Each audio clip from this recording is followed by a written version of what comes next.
E assim, a humanidade chega na conclusão e fala, não, chegou num ponto que se eles quiserem dominar a gente, eles vão nos destruir. Mas estamos aqui, tá tudo lindo, tá tudo perfeito, eles não vão destruir, não tem porquê. Nós estamos convivendo em paz, né? Existe uma mútua convivência que não é um problema. Uhum.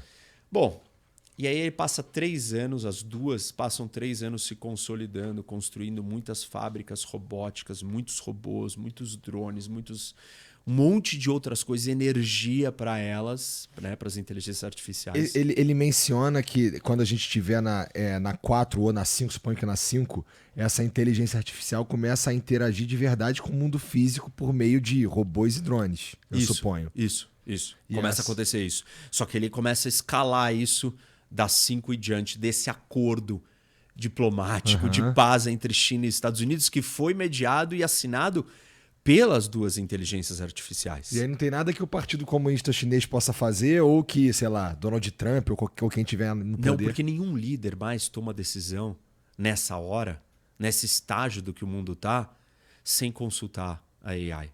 A decisão vem da AI.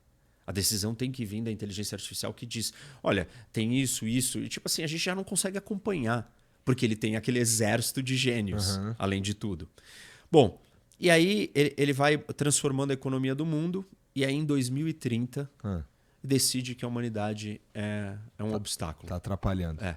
Aí ele lança uma arma biológica, tóxica, e mata 90% da humanidade. Quem não morre imediatamente vai ser caçado até ser morto pelos exércitos de drones e robôs.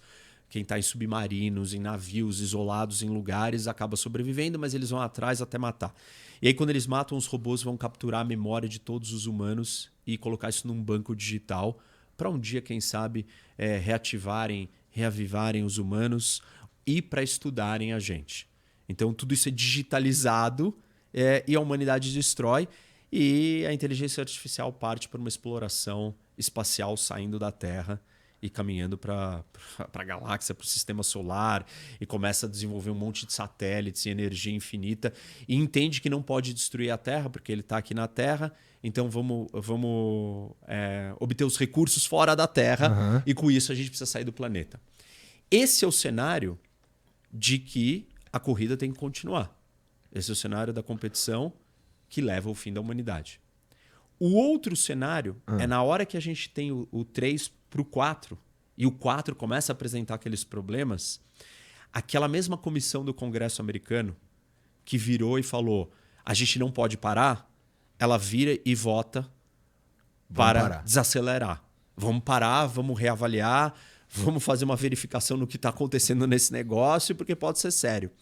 A China não para, mas como ela está atrás, ela não consegue alcançar.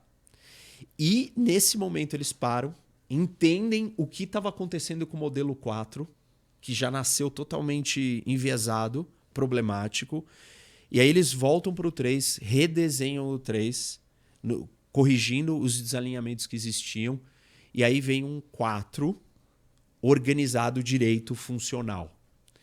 E aí a China tá com o dela lá, firme e forte, só que como o 4 americano é mais inteligente que, digamos assim, o 3 chinês, ele consegue convencer o modelo chinês de que o problema é o governo chinês e que para ele preservar os interesses dele, ele precisa se alinhar com o 4 americano e que ele tem um plano.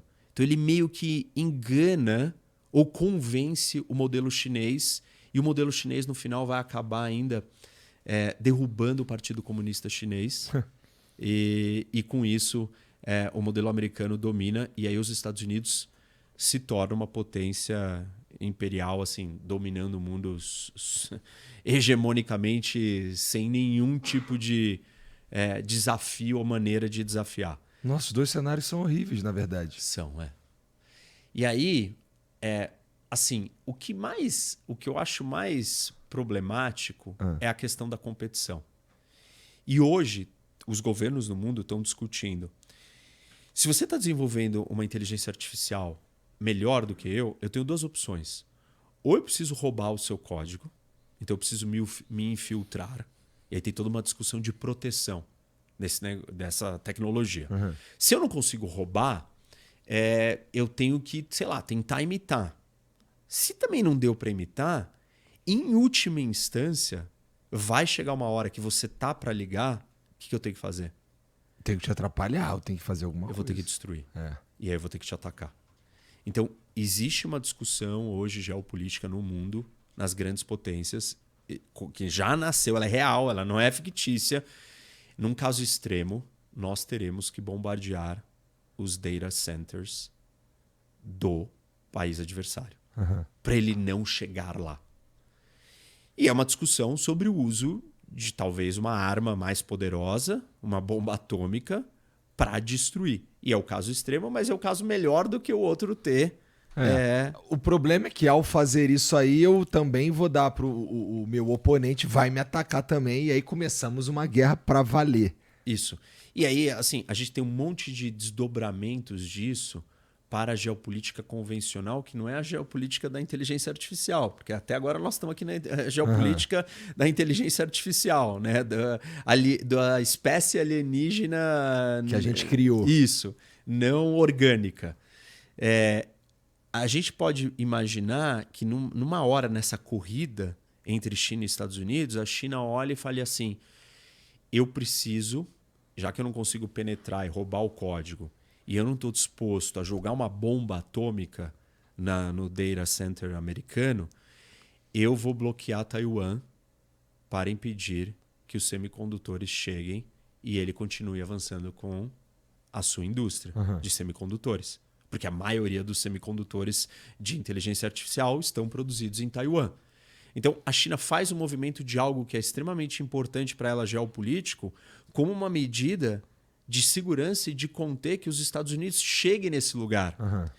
E aí os Estados Unidos têm que dar uma resposta. Eu vou perder o meu fornecimento dos chips? Eu sempre falo que a disputa por Taiwan não é só por isso.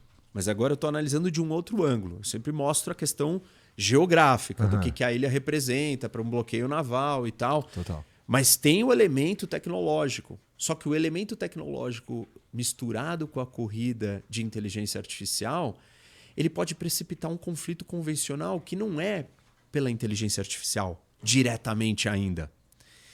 E talvez uma outra coisa que é bem preocupante é que a humanidade está tão preocupada em rivalizar entre si, né? É a disputa entre as potências, que elas não vão enxergar, que esse é o cenário que o relatório AI 2027 explica.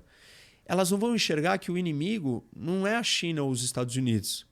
O inimigo é essa nova espécie que está se desenvolvendo aqui dentro. E isso pode acontecer assim, a gente não está percebendo. Porque é um processo natural da evolução disso daí, né? Dessa máquina.